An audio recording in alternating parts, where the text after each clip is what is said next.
What is good, YouTube? Quinn Wade coming to y'all with that hot topic analysis. We got another big deal that was signed, and it was Keegan Murray reaching a 5-year deal with the Sacramento Kings. It's extension is a lot of money to give to Keegan Murray. I thought that was interesting that they got this done because Keegan Murray was one of those guys that was out there balling in college. He was able to hit threes. He was getting to the basket. He was getting out in transition. He was a 20-point scorer. And you thought that he can eventually possibly do that in the NBA also, especially because the Kings needed it. They needed that third, fourth scorer with Zach LaVine and obviously Sabonis and obviously DeMar DeRozan. You need somebody that can be that gap filler and that flow for the system to be stabilized, offensively, and then still be a guy that can play some defense because he's mobile, athletic, and strong, even coming into the league. That's what you thought that he'd be, what you thought he would bring to the table. And you can say he's disappointed a little bit so far in his career, but he still is a legitimate starter and he still is an important player to what the Kings want to be and what they want to do. And like I said, this man highest career average in points was 15 points per game 2 years ago, and he did play 77 games. He did play 80 games his rookie year, and he played 76 games last season. And he has been a double figure scorer from day one. We knew that he'd be NBA ready. We knew that he'd be a good player in the NBA, but I just thought he could do more. I just thought he can offer more, as a player in the NBA, and just never still has gotten to that star level that I thought that he had in him when I watched him in college, when I watched him in high school. But at the end of the day, he has been helping on the rebounds. He's averaging 6.1. His assists I thought would be higher, but he only been averaging about one a game. He hasn't even averaged a block or a steal his entire career. He's close, but didn't do it. And even his three-point shooting came and went. He shot 35%, 20 in 2023-2024 season. And then last year he shot 34%. And his rookie year was his best percentage with 41. And if he could have kept that up, he would be on pace to be one of the better scorers in his class. But, he hasn't been a bad player. And that's one thing we just have to admit. And that's just one thing we have to accept about Keegan Murray. We may thought he can do more. We may thought he can be better, but he has been a respectable player in the NBA so far in his career. And sometimes that's all you really want. Sometimes that's all you really need from a player is just to know their role, know their fit, know what they're supposed to go out there and be able to do each and every night. And if they do that, you're satisfied with it. And that's what Keegan Murray really has been so far in his career with the Sacramento Kings, of just being that glue guy, that Swiss Army knife that can cut you real good. He can cut to the basket. He can hit a three. He can hit a mid-range. He can also get out in transition and get easy opportunities. And on top of that, he can play a little defense here and there. But he always been that guy that I look at like, I want more from you. I think you can do more. You have an amazing body. You have good size. You have good length. And it just hasn't been there so far in his career. But the Kings looked at it like, we don't have really no reason not to pay him his money. And like I said, 140 million is a lot of money if we're going to be honest about it, especially for a player that hasn't really hit his peak or his ceiling and looks like he's going to just be a normal starter. And that's about it so far in his career. So I thought that based off last year that they'll be able to negotiate a lower and a cheaper deal because of his production, because of what he has been able to do in his career. Hasn't been all-star or superstar level, but they looked at it like, we're gonna keep him happy. We're gonna give him the deal that he wants. Most teams want a guy like Keegan Murray, and it's mainly because of his size and the scoring ability. But it could just be that he fits a lot of gaps that other teams want to fill. So they look at it like, we got the guy already. Let's just pay him to keep him. He's still young. He still has chances to improve. And we'll see how he does in the next couple of years. And I think that we people gonna look at this contract. Is it even tradable?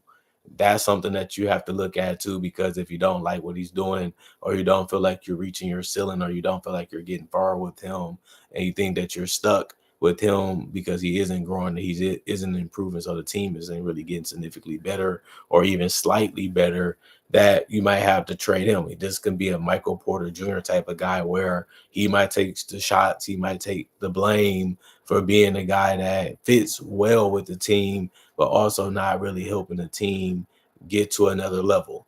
And I think that that's the way some people can look at it. Some people can understand that it can be tough in the NBA because of that. You know, they always needing somebody to do more. They always want somebody to do more. But at the end of the day, it's not that easy, and it's very tough, you know, to get the opportunity and get the chance where you can actually do it.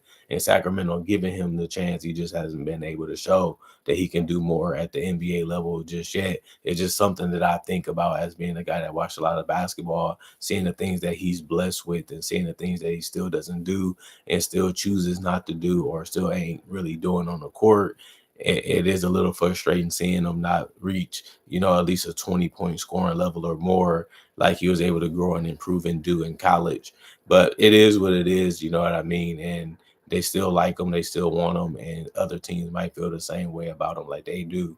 And it might end up working for him to be in the NBA for 10 plus years, especially if he can stay healthy.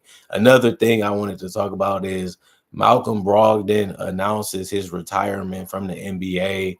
um, I think that that's crazy because he was just picked up by the Knicks, so nobody really expected him to be out because people thought he would make that roster. It happens. He's in his 30s.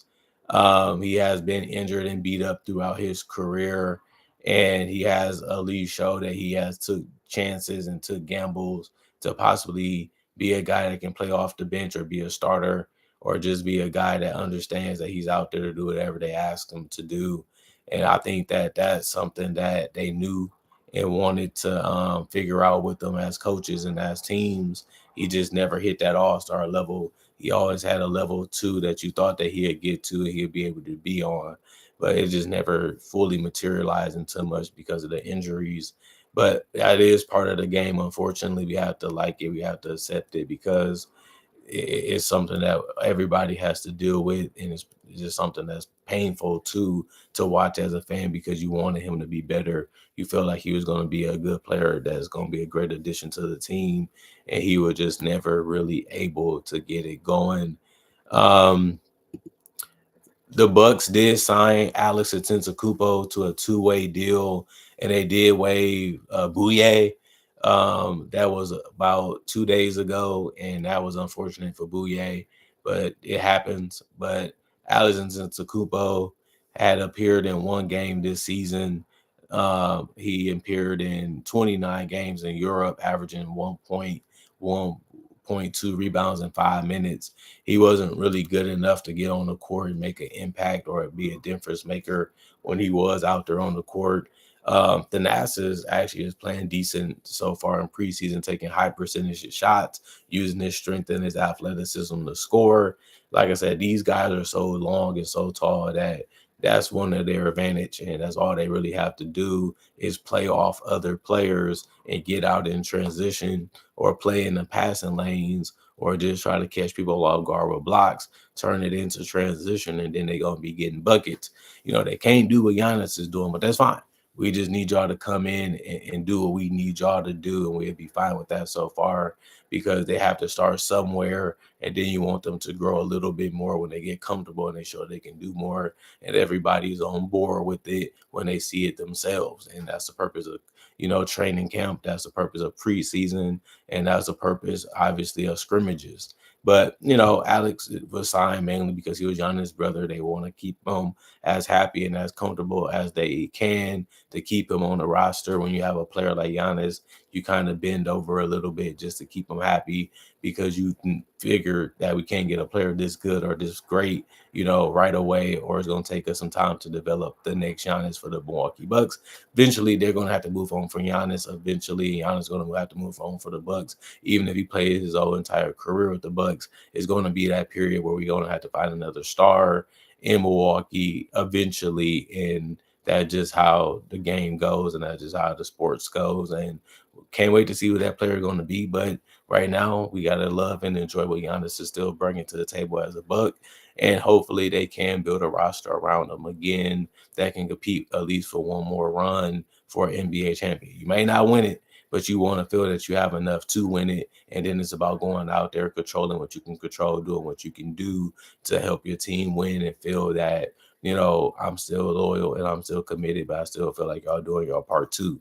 And I feel like getting Miles Turner and getting a lot of players on this roster, the Bucks ain't the worst roster. They actually have a decent one, but they is going to need Giannis to play at the defensive player of the year level and the MVP level too, if they're going to, prove the critics and the doubters wrong.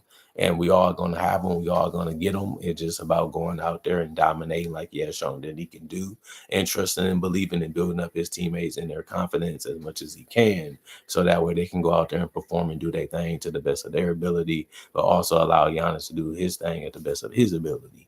But other than that, comment, like, subscribe, share, hit the notification bell to get analysis when it first come out. I do conversation videos just like this about various NBA only topics. I also do breakdowns with real footage of legends, current legends, rookies, and also future stars. I also do mock draft and draft coverage too. So you love that type of content, you can't get enough of it. This is the channel for you, and you will love it. Plus, I upload videos each and every day, so you will always have something to watch and something to enjoy on this channel. And that should be something fun and something that you should look forward to, because the content is usually amazing, great. But I also say thank y'all for appreciating the content for what it is and continue to come back, continuing to watch, continue to care about what I have to say and what I have to do. And I thank y'all for making time for me and supporting the channel to the best of your ability, or just the brand in general. Other than that, I'm going for now. Y'all stay blessed. Peace. I'll be back with more instant analysis today. 4 games on. I'm going to knock out all 4 of them for y'all, and it should be fun to give y'all some different type of content like I did today, giving y'all instant analysis and hot topic. Got other things I'm going to give y'all as the year continues to go on and the year ends, and I'm going to also try to give y'all as much as I can, obviously, in the future of next year too. Other than that, thank y'all. Y'all stay blessed. Gone for now.